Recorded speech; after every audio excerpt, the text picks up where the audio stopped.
Hello everyone. भाई सभी को मेरी तरफ से बड़े वाली हैप्पी दिवाली।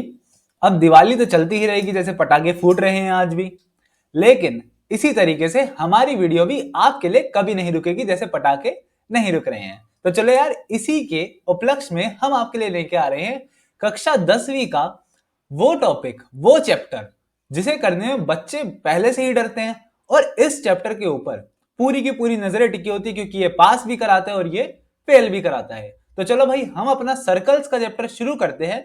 और इसके लास्ट में कुछ पॉइंट ऐसे बताऊंगा कि अगर आपको पता चल गए ना, आप इस चैप्टर के बादशाह बनने वाले हो, बादशाह। ठीक है, अगर आप लड़की हो तो रानी बन जाओगे। तो जेंडर न्यूट्रल। चलो यार, शुरू करते हैं हम अपना चैप्टर सर्कल्स का। सबसे पहले सर्कल्स में आज जो आप चीज पढ़ने वाले हो उसे हम कहते हैं टेंजेंट। अब ये टेंजेंट क्या होती है? चलो यार, टेंजेंट देखते हैं क्या होती क्या है भाई साहब। ये देखो, ये देख रहे हो कि एक लाइन जा रही है एक सर्कल पे जो लाइन जा रही है सिर्फ एक ही पॉइंट से टच करने वाली, सिंगल पॉइंट ऑफ कांटेक्ट। सिर्फ एक क्या होता है? Point of contact. इसी को हम कह देते हैं टेंजेंट। इस लाइन को कहते हैं टेंजेंट, सर्कल को नहीं, लाइन को। अब लेकिन हमने ये चीज तो जान ली, विजुअलाइज भी कर ली, लेकिन असलियत में एक्चुअली टेंजेंट क्या होती है, इस चीज का पता लगाने के लिए हमें अपनी स्क्रीन को दूसरी जगह शिफ्ट करना पड़ेगा। चलो आओ भाई, देखते हैं। भाई मान लो हमारे पास एक ट्रायंगल है, ट्रायंगल में 90 डिग्री का एंगल भी दिख रहा होगा। यहाँ पे एक थीटा भी दे रखा है। बोलोगे सर थीटा क्यों दे रखा है? अरे भाई, थीटा इसलिए दे रखा है क्योंकि टेन थीटा सुना है, टेन को ही हम टेंजेंट कहते हैं। और ये टेंजेंट का फॉर्मूला होता था पी बाय बी। अब हम तीन अलग अलग केसेस में इनकी वैल्यू निकालेंगे। सबसे पहले मान लो ये 10 सेंटीमीटर है, ये भी 10 सेंटीमीटर है, दोनों 10 हैं। तो अब इनकी तीन अलग अलग केसेस में वैल्यू निकालनी है, और आपको जिस पे ध्यान देना है वो है ये। ठीक है भाई, ये आपके लिए गेम है। हर वैल्यू पे याद रखना स्लोप क्या था। चलो शुरू करते हैं। पहला केस है बेस को कर दो आधा। अब मान लो आपने किया बेस को आधा, तो बेस कितना हो जाएगा?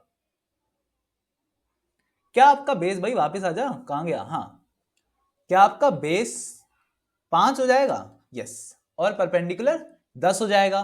तो बताओ मुझे, टेन थीटा की वैल्यू क्या आएगी? क्या 10/5 आएगी? काटोगे तो क्या आ जाएगा? 2 आ जाएगा। बिल्कुल। अब इसमें स्लोप देखो कितना खड़ा हुआ है, याद रखना, तुम्हारा काम है, लास्ट में पूछूंगा कुछ। चलो अब अगले केस की तरफ बढ़ते हैं। पहले का आया 2, दूसरा केस वापिस सबको नॉर्मल कर देता हूं। सबको कर दिया है भाई मैंने 10। अगर अब सारे 10 हैं तो मुझे बताओ, ये भी 10 हुआ, ये भी 10 हुआ, तो टेन थीटा की वैल्यू क्या आएगी? क्या ये पी बाय बी वापिस 10/10? इसका आंसर आएगा 1। इसका स्लोप देखो, कंपेयर करो, पहले वाले से इसका स्लोप ज्यादा है, इसका स्लोप कम है। ठीक है भाई, पटाखे पीछे फूटते रहेंगे, उन्हें मारना इग्नोर। हम अपना वापस काम पे लगते हैं। पहले में आंसर आया था 2, यहां आया है 1। उसका स्लोप ज्यादा था, इसका स्लोप थोड़ा कम है। अब अगला एक और देखते हैं। अगले में हम परपेंडिकुलर छोटा कर देता हूं। अब परपेंडिकुलर की वैल्यू कितनी हो जाएगी? क्या परपेंडिकुलर 5 हो जाएगा और बेस 10 ही रहेगा? यहां पे निकालो टेन थीटा क्या आएगा।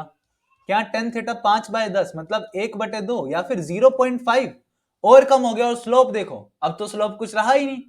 तो मतलब जितना ज्यादा आपका टेन थीटा आएगा, परपेंडिकुलर और बेस का रेशियो आएगा, उतना ही ज्यादा आपका स्लोप होगा। तो अगर हम इस चीज को वापिस देखें एक बार, कि अगर आपका जो टेन थीटा था, कहां गया भाई? डी एंड नहीं हुआ है, अभी डी एंड नहीं हुआ है, वापस आ भाई, वापस आ। हाँ, अगर आपका जो टेन थीटा था उसकी वैल्यू 2 थी तो स्लोप ज्यादा था।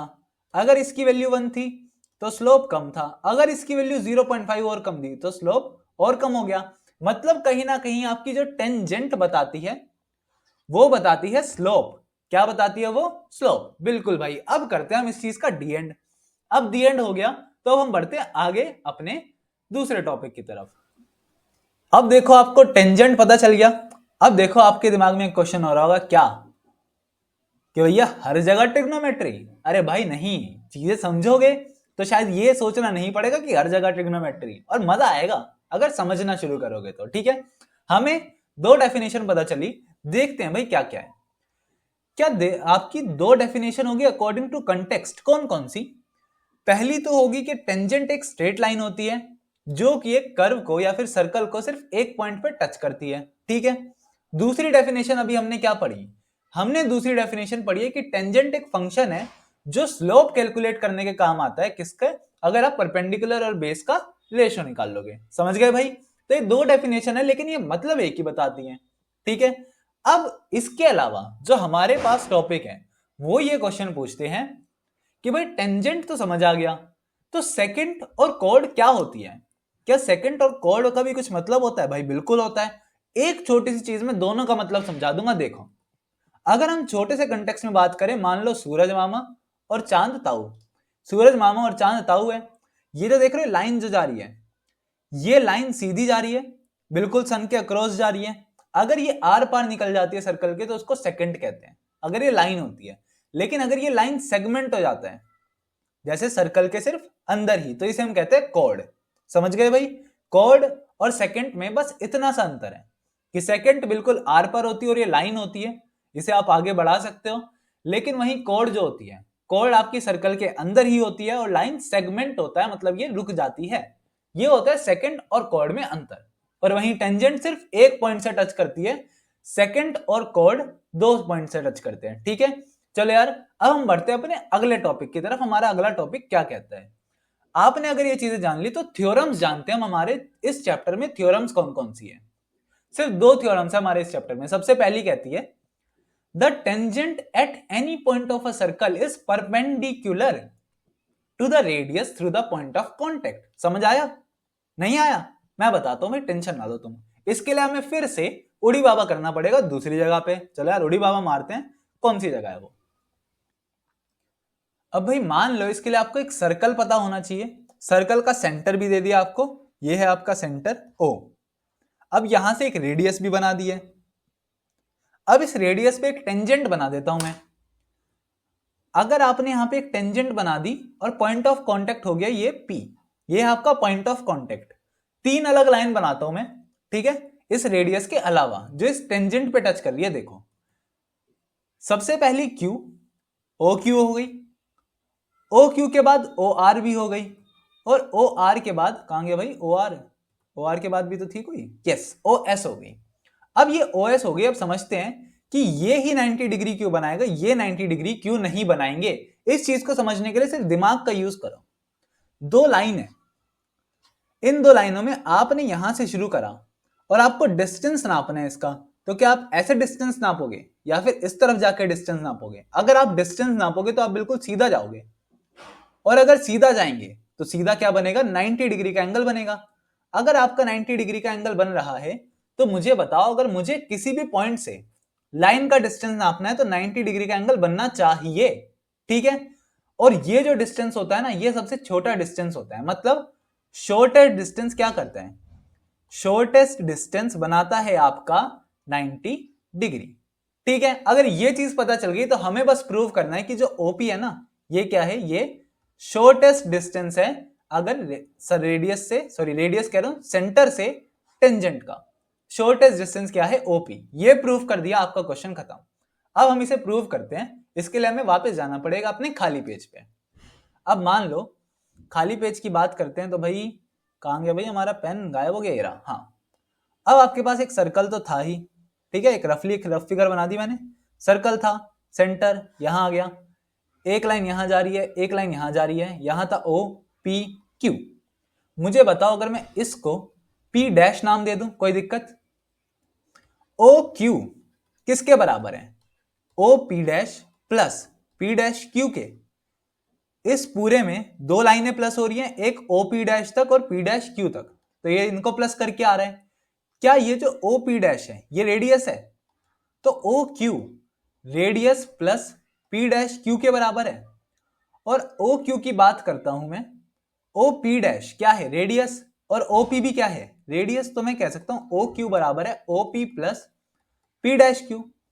अब बताओ O Q O P के बराबर तो नहीं है। क्या O Q O P के बराबर है? नहीं है। क्यों? क्योंकि O P में कुछ प्लस करना पड़ रहा है तभी बराबर आ रहा है। जैसे ये मान लो, अगर ये 20 है, ये 15 है, तो ये 5 है। समझे? तो ये 20 और 15 नहीं बराबर हो सकते क्योंकि ये प्लस करना पड़ रहा है। इसी तरीके से आप कोई भी लाइन ले लो, इसमें भी आपको सब कुछ ना कुछ ऐड करना पड़ेगा। Therefore the shortest distance between, किसके बीच का? सेंटर का और टेंजेंट का, क्या है वो होगा OP। इसीलिए हम कह सकते हैं कि जो हमारा ओपी है, ओपी क्या कर रहा है, कहाँ गया भाई, रुको 1 मिनट, वापस आ जा, हाँ आ गया। तो इसलिए हम कह सकते हैं जो ओपी है वो क्या कर रहा है, परपेंडिकुलर कर रहा है पी एस को, समझ गए, ओपी परपेंडिकुलर है पी एस के। इसलिए हम कह सकते हैं यहाँ पे कि जो सेंटर से, यार ये दी एंड हो जाता है बार बार, एक तो आज माउस पैड में बड़ी दिक्कत हो रही है, इसलिए हम कह सकते हैं कि हमारा जो सेंटर है यहां से अगर रेडियस जाएगी और टेंजेंट को कट करेगी तो वो 90 डिग्री बनाएगी। बस ये छोटी सी चीज कहती है आपकी थ्योरम। समझ गए तो बहुत अच्छी बात है, नहीं समझे तो कमेंट करके बता देना जिस भी पार्ट में डाउट हो। ठीक है भाई, चलो आगे बढ़ते हैं, हम समझते हैं अपनी थ्योरम 10.2 को कि क्या कहती है आपकी थ्योरम 10.2। थ्योरम 10.1 तो क्लियर थी, अब 10.2 की तरफ बढ़ते ये क्या कहती है भाई। 10.2 कहती है कि length of tangent external point से अगर ड्रॉ करते तो वो इक्वल होती है। कैसे, अब इसको भी समझते हैं हम अपने वापस उसी पेज पे जाके। चलो यार चलते हैं उस पेज की तरफ। अब भाई इसको समझने के लिए आपके पास एक सर्कल होना चाहिए जिसका सेंटर है O। अब यहां से मैं एक काम करता हूं, मैं इसकी एक टेंजेंट बना लेता हूं सबसे पहले तो, क्योंकि टेंजेंट की बात कर रहे हैं। तो भैया बन गई हमारी टेंजेंट। अब यहां पे मैं एक और टेंजेंट बनानी पड़ेगी क्योंकि 2 टेंजेंट की बात कर रहा है वो। तो भैया 2 टेंजेंट भी बन गई। यार एक चीज गायब है, उसको हम कहते हैं रेडियस। तो भाई ओ सी को भी मिला दें, तो ये मिला दिया आपने ओ सी को। अब दोनों 90 डिग्री बनेंगे, ये हमने अभी 10.1 में पढ़ा था। बाहर का पॉइंट है ए। इन्होंने बोला है कि प्रूव करो, क्या प्रूव करो कि जो ए बी है ये ए सी के बराबर है। मतलब बाहर के पॉइंट से अगर मैं 2 टेंजेंट बनाता हूं तो इनकी लेंथ बराबर होगी, लेकिन सिर्फ कहां तक, इनकी लेंथ बराबर होगी सिर्फ जहां पे रेडियस कांटेक्ट कर रही है, मतलब यहां तक और यहां तक, इतना ही बराबर होगा। तो ए बी और ए सी बराबर है, ये प्रूव करना है आपको। इसके लिए मैं एक चीज करता हूं जो आपने पढ़ी होगी अपनी 9वीं कक्षा में, इसे हम कहते हैं कॉन्ग्रुएंसी। तो मैं ले लेता हूं इन triangle A B O and triangle A C O, इन दोनों को ले लूं। क्यों? क्योंकि इसमें ए बी आ रहा है और इसमें ए सी आ रहा है। मुझे बताओ क्या ए ओ बराबर है ओ ए के? क्यों? कॉमन है भाई ये, है ना। अब इसके अलावा क्या आपके पास 2 90 डिग्री भी हैं, angle A B O angle A C O के ईच 90 डिग्री। चलो भाई दूसरी चीज भी मिल गई। तीसरी चीज कहां से लाओगे भाई साहब, क्वेश्चन तो यही है, तीसरी चीज कहां से आएगी भैया। ओ बी किसके बराबर है, ओ सी के। क्या है दोनों, दोनों एक ही सर्कल की रेडियाई, रेडियाई मतलब रेडियस का प्लूरल। तो triangle A B O congruent हो गया ट्रायंगल ए सी ओ के। By which congruency, by S A S congruency. अगर ये आ गया तो मैं कह सकता हूं कि ए बी बराबर है ए सी के by C P C T. बड़ा सिंपल सा इसका सॉल्यूशन था। मतलब हम कह सकते हैं अगर बाहर से 2 टेंजेंट आ रही हैं तो ये दोनों क्या होंगी, ये दोनों होंगी इक्वल। समझ गए भाई, तो बस यही चीज थी। अब इसके अलावा हमारे पास क्या है, अब समझते हैं भाई। ये तो हो गया दी एंड आपकी मूवी का, लेकिन हमारे पास और भी चीजें। तो वापस हम अपनी मेन स्लाइड पे चलते हैं। भाई आपको समझ आ गई थ्योरम 10.2? अगर आपको समझ आ गई तो मतलब आपने पूरा खत्म कर दिया है सर्कल्स चैप्टर। मुबारक हो भाई आपको, हैप्पी दिवाली और हैप्पी बर्थडे जिसका भी बर्थडे है। अब अगर हमने स्टार्टिंग में अगर आपने सुना तो हमने बोला था लास्ट में कुछ ऐसे पॉइंट्स बताएंगे जो इस चैप्टर के सबसे मेन है। मतलब वो छोड़ दिया तो आपने चैप्टर छोड़ दिया। समझते हैं वो क्या है।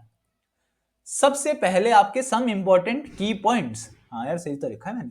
चलो भाई आगे बढ़ते हैं। सबसे पहला क्या कहता है, ये देखो इतनी बढ़िया फिगर मैं आपके लिए बना के लाया हूं। इसमें बोलता है कि अगर आपके पास एक सर्कल है, सर्कल के बाहर 4 टेंजेंट हैं, A B B C C D और डी ए, और ये कुछ ऐसे क्वाड्रिलेटरल बना रही है, तो आपकी ऑपोजिट साइड का sum A B plus C D बराबर होगा दूसरी ऑपोजिट साइड के सम के। A B plus C D बराबर होगा A D plus B C के। हमेशा ऐसा होगा ही होगा। और इसके ऊपर क्वेश्चन बनते हैं भाई, क्वेश्चन बनते हैं 2-2 नंबर के।